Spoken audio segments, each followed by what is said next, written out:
So आपल्याला जुन्या मनुष्य गाडायचा आहे, नवीन मनुष्याला आपल्याला धारण करायचं आहे. पुन्हा एकदा, जुन्या मनुष्याला गाडायचं आहे, नवीन मनुष्याला, पुन्हा एकदा, जुन्या मनुष्याला.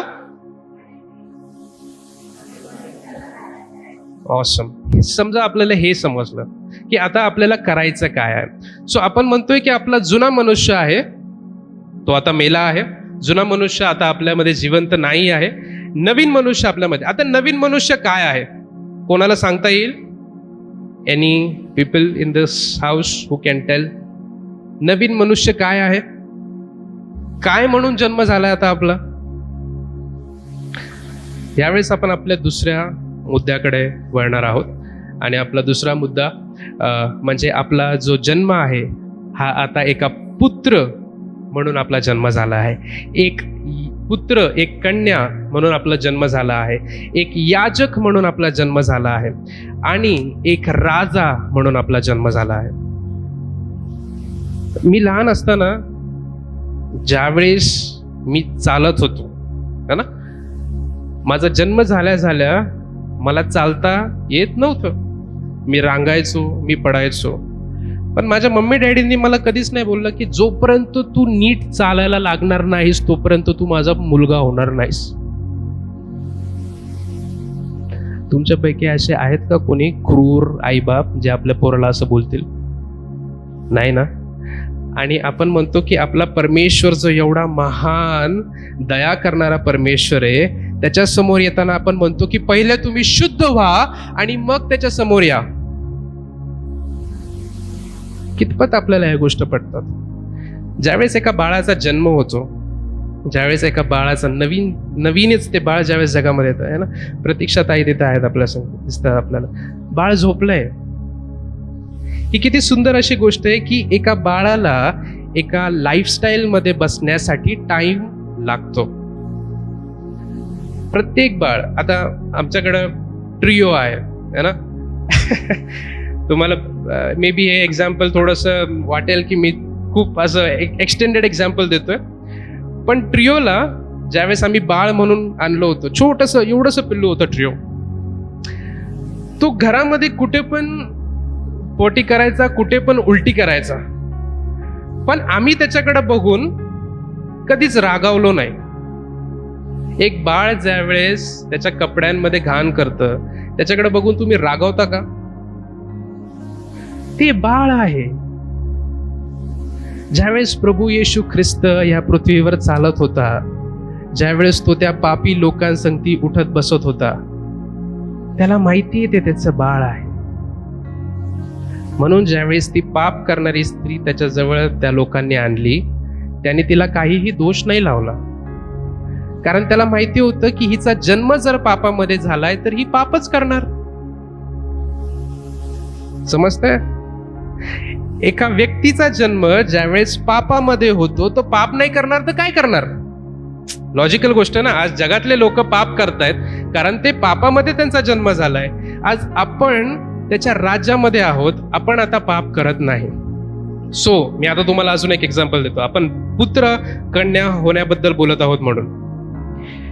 एक बाळ रांगताना पहिलं 1-2 स्टेप्स घेतं आणि परत पडतं. रांगताना 1-2 पावलं घेतं आणि खाली पडतं. आपल्या ख्रिश्चन लाईफस्टाईलमध्ये स्टार्टिंगला आपण जरी पापामध्ये पडतो तर ते त्यामुळं कारण आपण आपल्या नवीन लाईफस्टाईलला अजून अडॉप्ट झालेलो नाही. आपले जे नवीन मनुष्य आहे तो आपल्यामध्ये पूर्णपणे वाढला नाही आहे. म्हणून कलसाई करासमध्ये काय म्हटलेलं आहे, पुन्हा एकदा जर आपण वाचलं की आणि जो नवा मनुष्य आपल्या निर्माणकर्त्याच्या प्रतिरूपाप्रमाणे पूर्ण ज्ञानात नवा केला जात आहे. सो आपण वाढत आहोत, आपल्यातला आत्मा वाढत आहे. सो एक बाळ रांगता रांगता 2 पावलं चालतं आणि पडतं, पण त्या बाळाच्या आयुष्यामध्ये एक दिवस असा येईल प्रियजनो ज्यावेळेस तो चालत राहील चालत राहील चालत राहील आणि कधीतरी तो पडेल. समजतंय तुम्हाला? सो हे पापाचं जे लाईफस्टाईल आणि ह्या पापाबद्दल ज्या आपण गोष्टी करतो की पाप सोडा, पापापासून वळा, हे तुम्हाला तोपर्यंत शक्य होणार नाही जोपर्यंत तुम्हाला कळणार नाही की तुम्ही देव तुमच्याकडे बघताना एका बाळासाठी बघत होतो. आज आपल्यापैकी बरेच जण 20 वर्ष 30 वर्ष मध्ये आहेत, पण आपण अजूनही रांगत आहोत का? का अजूनही आपण तो नवीन मनुष्य आपल्यामध्ये वाढला आहे? ज्या वेळेस आपल्याला हे समजायला लागतं त्यावेळेस आपण म्हणतो की अरे ह्याचं परिवर्तन झालं आहे. आता पश्चाताप या गोष्टीविषयी मी तुम्हाला सांगतो. पश्चातापाचा हा अर्थ आपल्याला बऱ्याच जणांना माहिती आहे. देवा, माझ्याकडून चूक झाली, मला क्षमा कर, मला माफ कर, मला क्षमा कर. हा पश्चाताप आपल्याला माहिती आहे. पण ऍक्च्युअल पश्चाताप हा आपल्या मनातून, अंतःकरणातून, आपल्या डोक्यातून होतो. फॉर एक्झाम्पल, मी ह्या बाजूला चाललोय आणि मला माहिती आहे की समोर एखादी गोष्ट जी माझ्यासाठी चांगली नाहीये, मी माझं मन वळवतो आणि मी ह्या बाजूला चालायला लागतो. मे बी मी 1-2 मिनिटासाठी इकडे वळेल, पण मला कळतं की मी चुकतोय आणि मी पुन्हा प्रभू येशू ख्रिस्ताच्या मागे चालायला लागतो. तो खरा पश्चाताप. पश्चाताप आपलं लाईफस्टाईल असणं गरजेचं आहे. लाईफस्टाईल ही एक डेली प्रोसेस आहे. दिवसभरामध्ये किती गोष्टी येतात है ना. आज स्मार्टफोन्स असल्यामुळं बऱ्याच गोष्टी आपल्या समोर अशा येतात ज्या आपल्याला बघायची गरज पण नसते, आपली इच्छा नसती मनातून बघायची, त्या देखील गोष्टी सैतान आपल्याला दाखवते. बघा, बाळ चालता चालता पडलं है ना. सो मी हे तुम्हाला सांगू इच्छितोय की एखादं बाळ ज्यावेळेस चालत आहे, तुमच्याकडून ज्या गोष्टी होत आहेत, परमेश्वर तुम्हाला त्या गोष्टींसाठी तुमच्याकडं तो त्याचं तोंड तुमच्यापासून फिरवत नाही. मला तुम्हाला हे सांगायचं. कारण एक बाप ज्यावेळेस आपल्या मुलाकडे बघतो त्या दयेने आणि कृपेने तो बघतो. म्हणून ज्यावेळेस वचन सांगतं की आपल्यासाठी एक मध्यस्थ आहे, एक मध्यस्थ आहे जो आपल्या गोष्टी, आपले विकनेस, आपल्या सर्व गोष्टींना तो जाणतो की हे किती गोष्टींमधून चाललेत, किती ह्यांना सहन करावं लागत आहे, आणि त्या गोष्टी आपण सहन करण्यासाठी एक शक्ती आपल्याला द्यावी म्हणून प्रभू येशू ख्रिस्त आला होता. सो आपण पाहिलं की पहिलं आयडेंटिटी, पहिलं पर्सनॅलिटी, पहिलं व्यक्तिमत्व आपल्याला जे आहे ते म्हणजे एक पुत्र आणि एक कन्या होण्याचं. सो आपण सर्वजण बोलू, मी परमेश्वरामध्ये एक पुत्र आहे. बायका म्हणतील मी परमेश्वरामध्ये एक कन्या आहे, है ना. सो अशा पद्धतीने आपल्याला एक समजतं की आपली आयडेंटिटी आता चेंज झाली आहे. आता दुसरी गोष्ट, जसं एका माणसाला बरेच रोल्स असतात. मी माझ्या मम्मी डॅडींचा पुत्र आहे, अभिज्ञाचा मी भाऊ आहे, मी कोणाचा अजून बऱ्याच जणांना समजलं. पण एका माणसाला जसे भरपूर रोल्स असतात, तो एक पुत्र असतो, तो एक भाऊ असतो आणि तो एक नवरा देखील असतो. त्यांना त्याच पद्धतीने आपल्याला देखील हे 3 रोल्स परमेश्वराने दिलेले आहेत. एक जो परमेश्वरासंगती मेन रोल आपला जो आहे तो म्हणजे त्याने आपल्याला एक त्याचा पुत्र म्हणून बनवलेला आहे. दुसरा रोल जो आहे तो म्हणजे आपल्याला एक त्यांनी याजक बनवला आहे आणि एक राजा त्याने बनवला आहे. सो आपण सर्वजण एकत्र मिळून काढूयात प्रकटीकरण ह्याचा पहिला अध्याय 5 आणि 6 ही वचन आपण वाचणार आहोत. प्रकटीकरण पहिला अध्याय 5 आणि 6.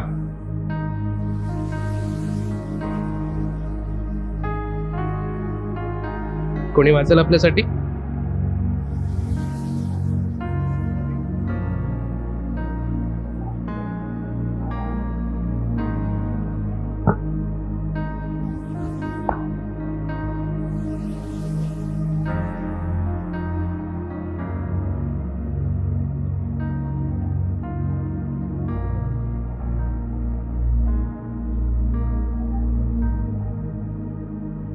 ना, तो इथं आपल्याला वचन सांगत आहे की त्याने आपल्याला एक राज्य आणि त्याने आपल्याला एक याजक असे केले आहे. आता 2 चॅप्टर्स आपण पुढे जाऊ. प्रकटीकरण 5वा अध्याय 10वं वचन आपण यावेळेस काढूया. प्रकटीकरण 5वा अध्याय 10वं वचन. कोणी वाचल?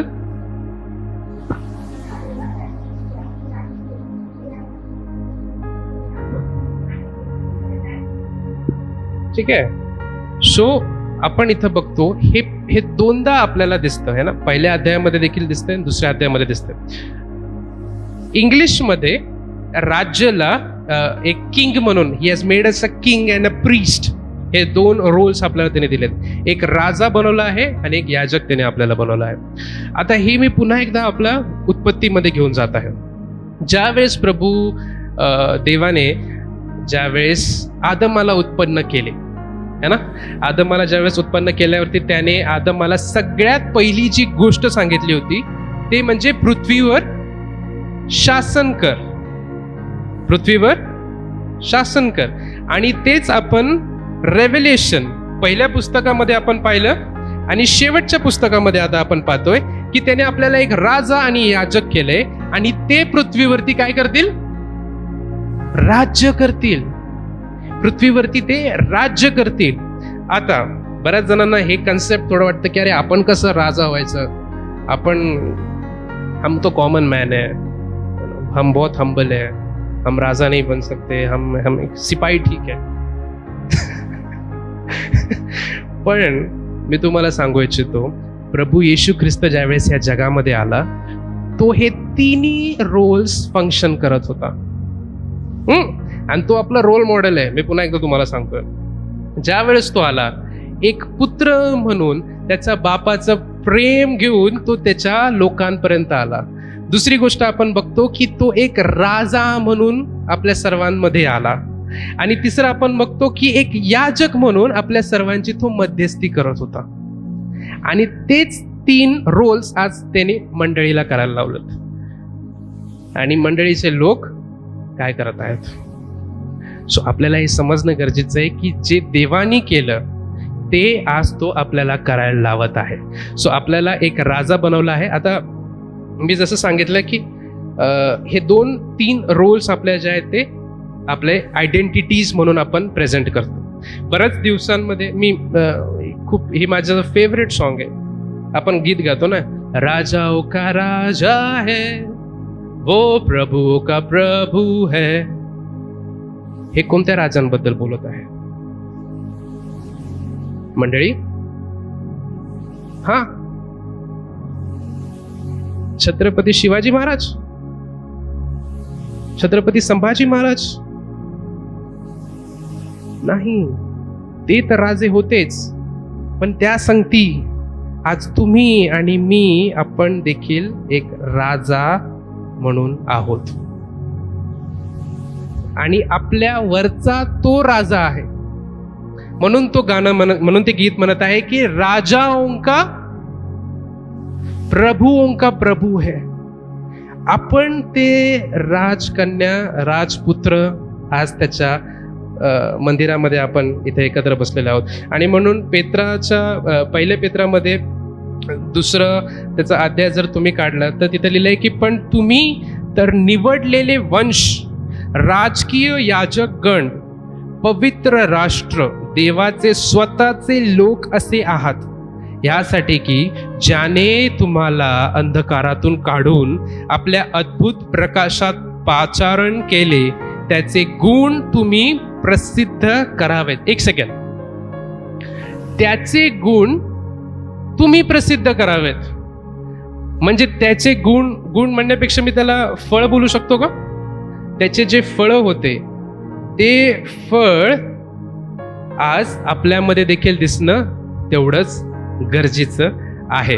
ठीक आहे. सो तिथं तो म्हणत आहे की तुम्ही एक निवडलेले वंश आहात. पण कशा टाईपचं निवडलेलं वंश आहात? एक राजकीय याजक गण तुम्ही आहात. रॉयल प्रीस्टहुड ना, तुम्हाला क्राऊन दिसतोय इथे.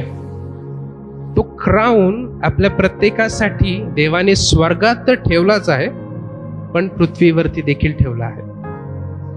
एक राजा म्हणून तुम्हाला त्याने नियुक्त केलं आहे. एक याजक म्हणून त्याने तुम्हाला नियुक्त केलंय. आता करायचं काय असतं नेमकं? बऱ्याच जणांचा क्वेश्चन असेल की करना क्या है वो बताओ. राजा बनवलंय, याजक बनवलंय. प्रभू येशू ख्रिस्त सुद्धा एक कोकरू होता आणि एक तो यहुदाचा सिंह होता. हे त्याच्या दोन पर्सनॅलिटीज तुम्हाला दिसतील है ना. याजकाचं जे पिक्चर आहे ते एक कोकरू म्हणून तो दाखवत आहे आणि एक राजाचं पिक्चर जे आहे ते एक यहुदाचा सिंह म्हणून तो दाखवत आहे. सो तुमची प्रीस्टली मिनिस्ट्री, तुमचं याजकाची मिनिस्ट्री काय आहे की तुम्ही प्रार्थना करता, तुम्ही उपवास करता, तुम्ही त्याच्या वचनामध्ये वाढता आणि तुम्ही तुमच्या आत्म्यामध्ये वाढत जाता. तुमची आत्म्याची वाढ ही दिवसांदिवस होणं फार गरजेचं आहे. जर आपल्या आत्म्याची वाढ, मी पुन्हा एकदा सांगेल, जर आज आपण अजूनही रांगत असू तर इट्स हाय टाइम, कारण प्रभू येशू ख्रिस्ताचं येणं फार जवळ झालेलं आहे.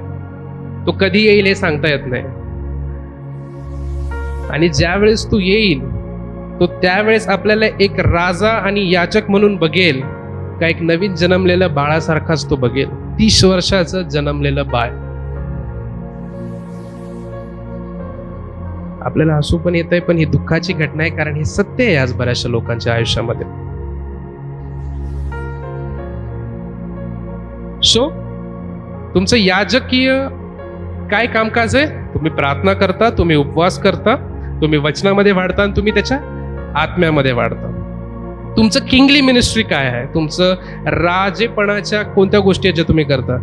तुम्ही सत्तेमध्ये चालता, तुम्ही ऑथॉरिटीने चालता, तुम्ही डोमिनियनने चालता. जे आदमाला त्यांनी करायला लावलं होतं उत्पत्तीमध्ये, त्या गोष्टी पुन्हा एकदा आपण आता त्यांनी करायला लावल्या आहेत. पवित्र आत्म्याच्या सहाय्याने ह्या तिन्ही गोष्टी तुम्ही एका टायमाला करू शकता. मी पुन्हा तुम्हाला जसं सांगतो, एका माणसाला, एका बाईला जसं रोल्स असतात, ती एक आई पण असते, ती एक बायको पण असते आणि ती एक मुलगी देखील असते.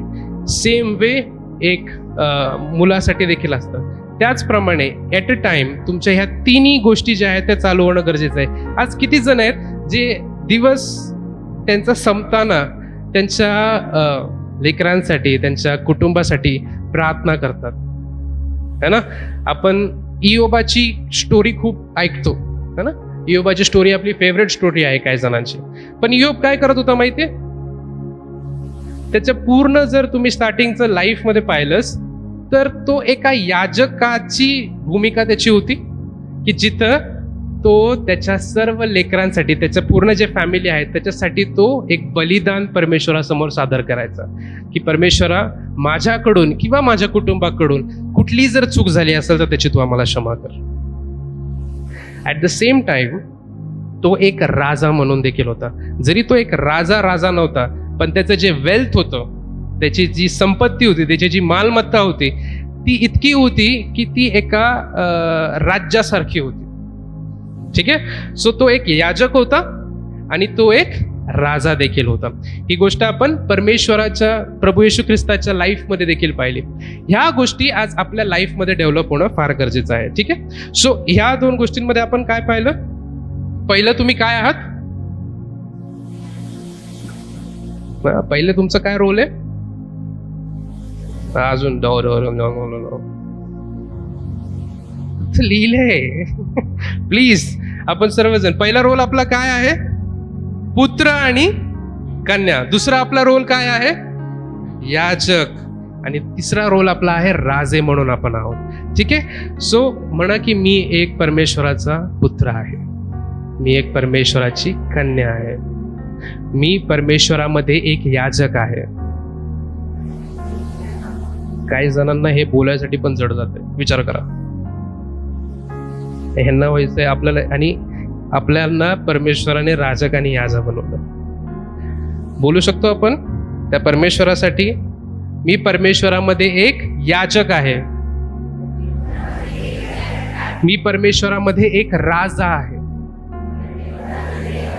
ठीक आहे. सो आपण 2 पॉइंट्स पाहिले. पहिलं म्हणजे की आपला जुना मनुष्य जो आहे तो आता मेलेला आहे, नवीन मनुष्यामध्ये आपण चालत आहोत. आणि आपलं नवीन मनुष्य म्हणजे आपण परमेश्वराचे प्रिय पुत्र आहोत, आपण त्या परमेश्वराचा एक राजा आहोत आणि आपण त्या परमेश्वरामध्ये एक याजक आहोत.